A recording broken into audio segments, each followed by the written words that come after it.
No dia 27 de outubro de 1974, uma típica família inglesa da cidade de Aveley, localizada a 22 quilômetros de Londres, teve sua vida transformada para sempre. O jovem casal e seus 3 filhos estavam viajando durante a noite quando foram surpreendidos por um OVNI, uma luz azul clara de formato oval que parecia acompanhar seu ritmo pela estrada.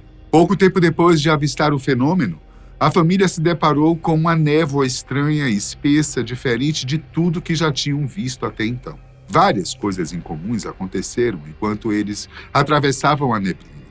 Mas felizmente eles conseguiram chegar em seu destino, ainda que o percurso, que eles geralmente faziam em 20 minutos, tenha durado 3 horas. Mas o que parecia ser o final de uma pequena aventura excêntrica, na verdade, era o início de uma grande jornada repleta de transformações e revelações inusitadas. As mudanças comportamentais e de personalidade que ocorreram com os membros da família, depois desse encontro, levaram a investigações que concluíram que eles não só foram abduzidos por extraterrestres, mas protagonizaram o maior caso que já foi descrito na história da Inglaterra.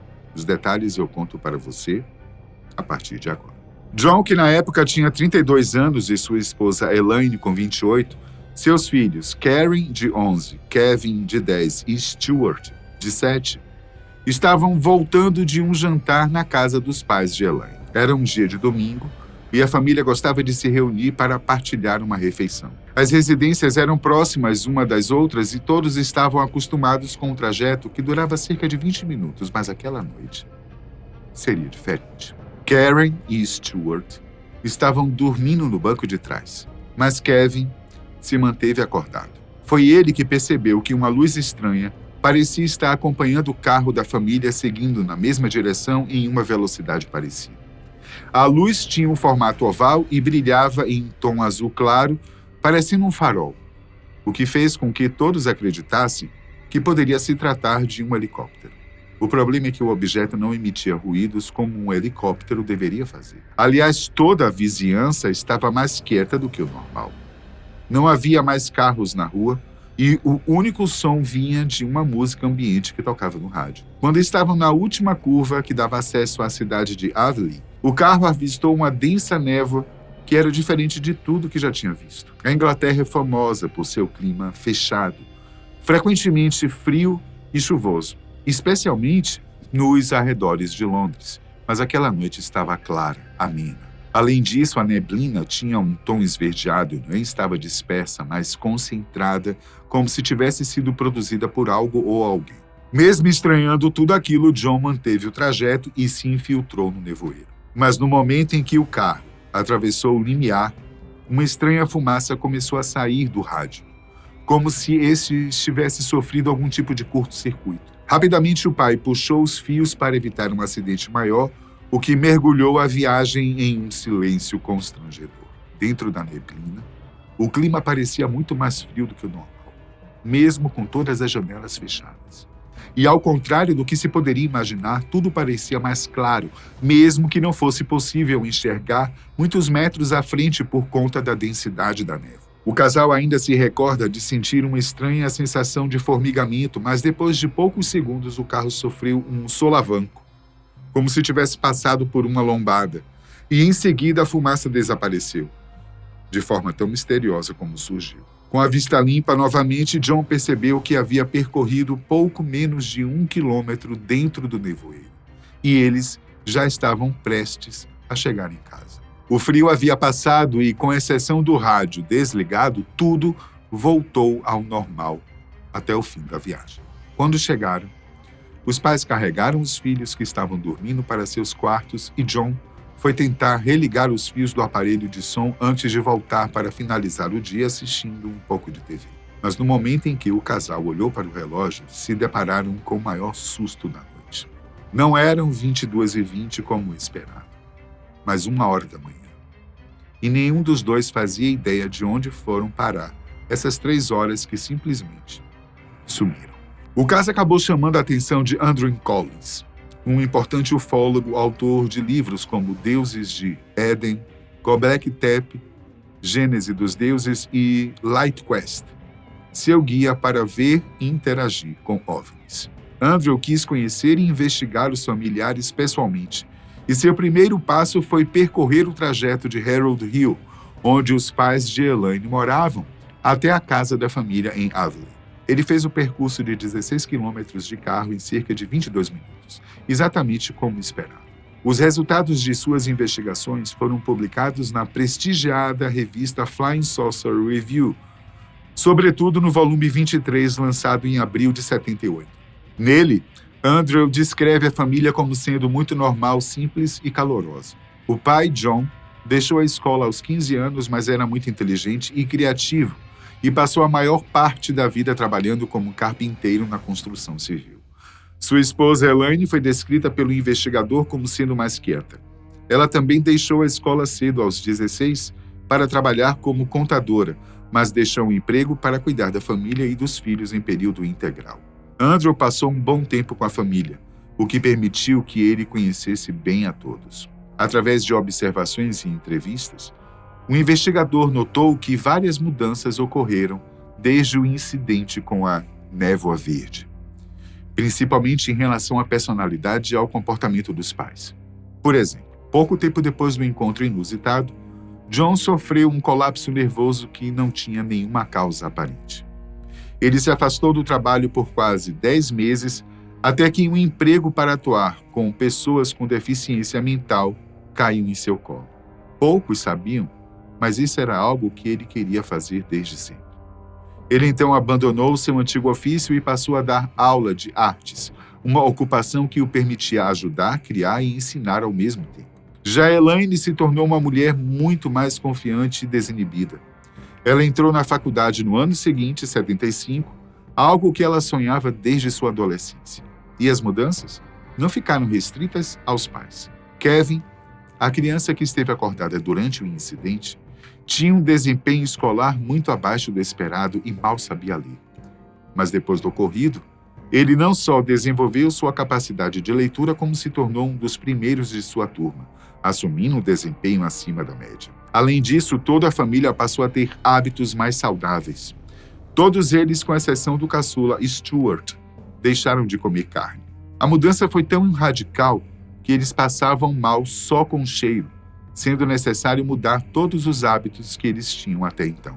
Os pais também deixaram de beber e John, que fumava até 60 cigarros por dia, abandonou o vício de forma súbita. Algo tão inusitado que nem mesmo ele foi capaz de entender. Mas as mudanças não ficaram apenas no interior da família. O mundo ao seu redor também não parecia ser o mesmo. Logo após o incidente com o OVNI, John e Elaine notaram que quase sempre que saíam de casa, eles eram seguidos. Normalmente se tratava de um veículo esportivo vermelho, um Jaguar azul ou um branco grande, provavelmente uma minivan. Todos eles tinham janelas escurecidas, e não para por aí. Os familiares também passaram a presenciar eventos paranormais. No dia 13 de dezembro de 77, por exemplo, o casal estava assistindo TV quando um rádio portátil que ficava em cima do aparelho simplesmente subiu 10 centímetros no ar. Mais tarde, naquela mesma noite, toda a família estava reunida na sala quando a maçaneta da porta que dá para o corredor girou lentamente como se alguém estivesse tentando entrar. Em 2 ocasiões, a porta dos fundos, que sempre era mantida trancada, foi aberta à força sem nenhuma explicação. Na segunda ocasião, toda a casa foi invadida por um suave cheiro de lavanda. Além disso, vários ruídos estranhos, como cliques e sons parecidos com o código Morse, podiam ser ouvidos dentro e fora da casa da família. E essas coisas não foram testemunhadas apenas por eles. Em certa ocasião, Andrew Collins foi convidado a ficar por uma noite enquanto estava fazendo sua pesquisa. Um investigador acabou perdendo o horário e seria perigoso pegar a estrada no mau tempo do inverno londrino. A família preparou a cama de Andrew no sofá, mas no meio da noite ele foi acordado por um som de batidas que vinham da cozinha. Pensando que se tratava de alguém que teria levantado para comer ou beber água, o ufólogo permaneceu onde estava, mas logo em seguida foi acometido por uma estranha sensação que começou pelos seus pés e subiu gradualmente por todo o seu corpo. Inicialmente ele se assustou, Até pensou que poderia ser uma espécie de calafrio, mas o sentimento se repetiu e dessa vez trouxe uma incrível sensação de paz e tranquilidade, como ele nunca tinha sentido antes. O mais estranho é que, durante suas investigações, Andrew notou que o encontro do OVNI na névoa esverdeada não foi a única experiência ufológica da família. A primeira vez que algo assim ocorreu foi por volta de 65 ou 66, enquanto John e Elaine ainda eram namorados. O casal estava em um resort à beira-mar quando foram surpreendidos por um estranho objeto plano que pairou por uns 10 minutos acima do oceano antes de subir em um piscar de olhos para o céu. Além disso, em 68, enquanto viajava com mais 3 amigos, John avistou uma luz branca azulada sobrevoando a estrada. De repente, as luzes do carro que estavam à sua frente foram desligadas e ele começou a desacelerar. Logo em seguida, o motor do carro que John estava se desligou sozinho, assim como todas as suas luzes internas e externas. Sem ter o controle da direção, eles bateram no carro da frente, que também se chocou com o veículo seguinte, que estava na mesma situação. Com toda a confusão que se gerou, eles acabaram se esquecendo da luz. Depois que ela desapareceu, os veículos voltaram a funcionar normalmente. Ninguém, nem mesmo Andrew Collins, foi capaz de explicar a relação entre esses eventos. Não foi possível estabelecer uma conexão, nem mesmo afirmar que todos se tratavam de incidentes ufológicos, mas, como veremos a seguir, parece que John, Elaine e toda a sua família estavam sendo preparados para algo muito maior, como se, de alguma forma, eles já estivessem predestinados a presenciar tudo o que aconteceu. Eu digo isso porque um dos aspectos mais interessantes que Andrew percebeu, uma das mudanças mais notórias, estava relacionada aos sonhos que os familiares passaram a ter. Os conteúdos eram sempre incomuns, como gnomos reunidos em salas de cirurgia ou testes sendo realizados por criaturas pequenas e feias. E mais, eles não só eram compartilhados entre os membros da família, como se repetiam com muita frequência, o que levou o investigador a considerar que se tratavam de memórias reprimidas, porque ele poderia estar diante de algo muito mais profundo do que um simples contato com seres de outro mundo. Para ter acesso a estas memórias, Andrew sugeriu que John e Elaine fizessem sessões de hipnoterapia, uma técnica secular que é capaz de induzir um estado alterado de consciência através da nossa capacidade de aderir à sugestão. Mesmo relutante, John aceitou a proposta. Para conduzir as sessões, Andrew contactou o Dr. Leonard Wilder, um cirurgião dentista que era o profissional apto mais próximo da região em que eles moravam. No primeiro encontro também estavam presentes o Dr. Bernard Finch, atuando como consultor médico, o renomado pesquisador de OVNIs Gordon Craigon e outro investigador ufológico chamado Barry King, além de Andrew Collins, é claro. Nesse primeiro momento, John pôde ser hipnotizado com certa facilidade, mas ele não conseguia regredir totalmente em suas memórias. Ele foi capaz de voltar na noite em que tudo aconteceu. Se lembrou do carro, da névoa, do rádio emitindo fumaça e de um sujeito com um adereço na cabeça que tinha aparência árabe, mas não foi muito além disso. Uma segunda sessão foi realizada na semana seguinte. Dessa vez, John estava mais relaxado. Sabia o que esperar. Por isso foi mais fácil conduzi-lo. Logo, as memórias das 3 horas que haviam desaparecido começaram a ser retomadas.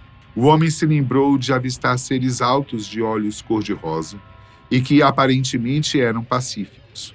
Eles usavam roupas de uma peça só, como uma espécie de jaleco, e estavam reunidos em uma sala cinza, debruçados sobre uma mesa, possivelmente conduzindo algum tipo de exame.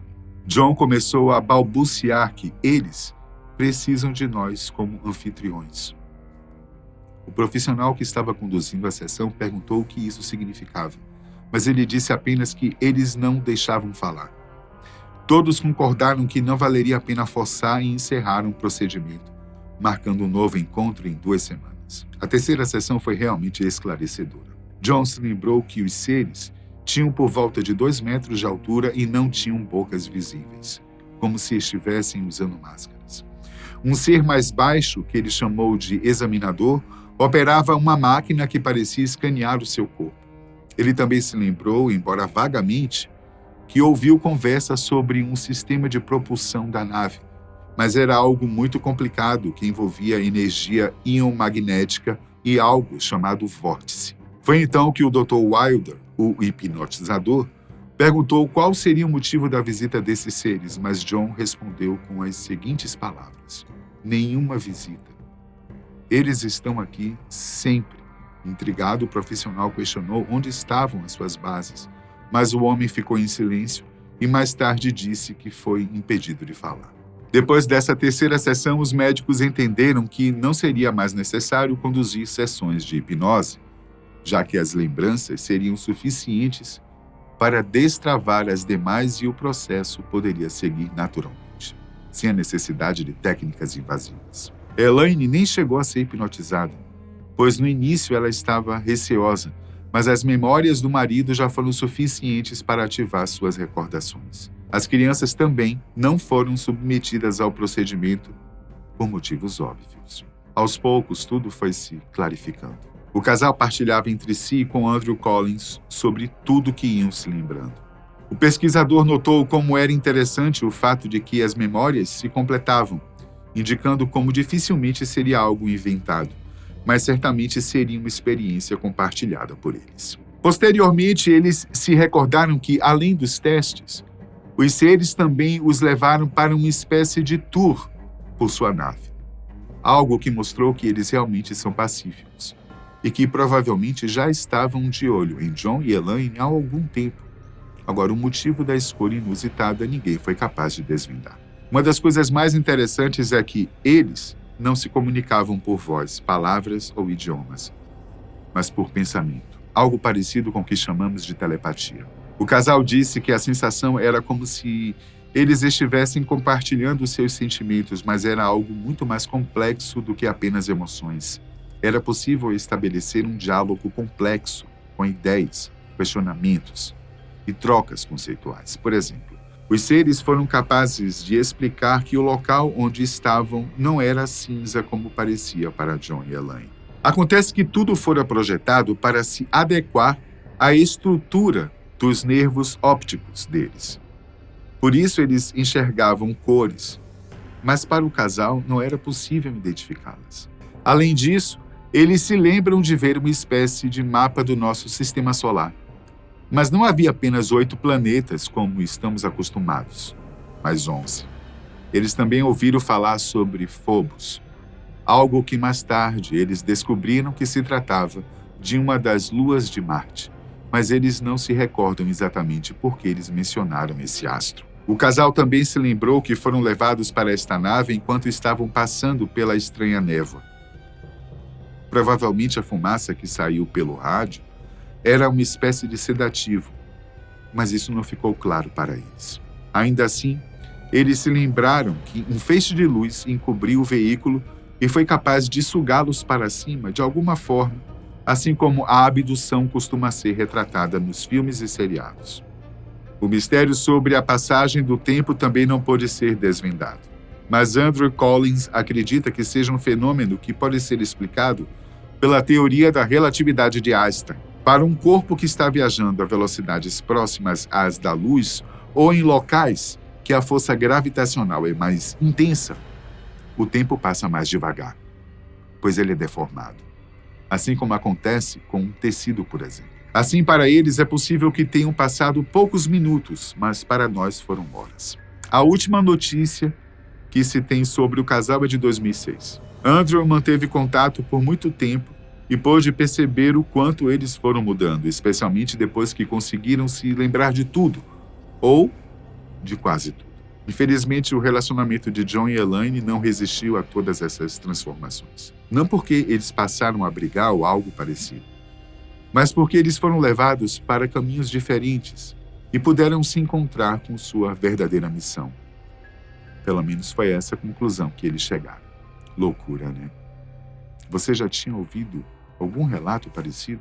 Você aí sabe de algo semelhante que pode ter acontecido com você ou com alguém próximo? Escreve aí pra gente, tá bom? Eu vou ficando por aqui. Até a próxima.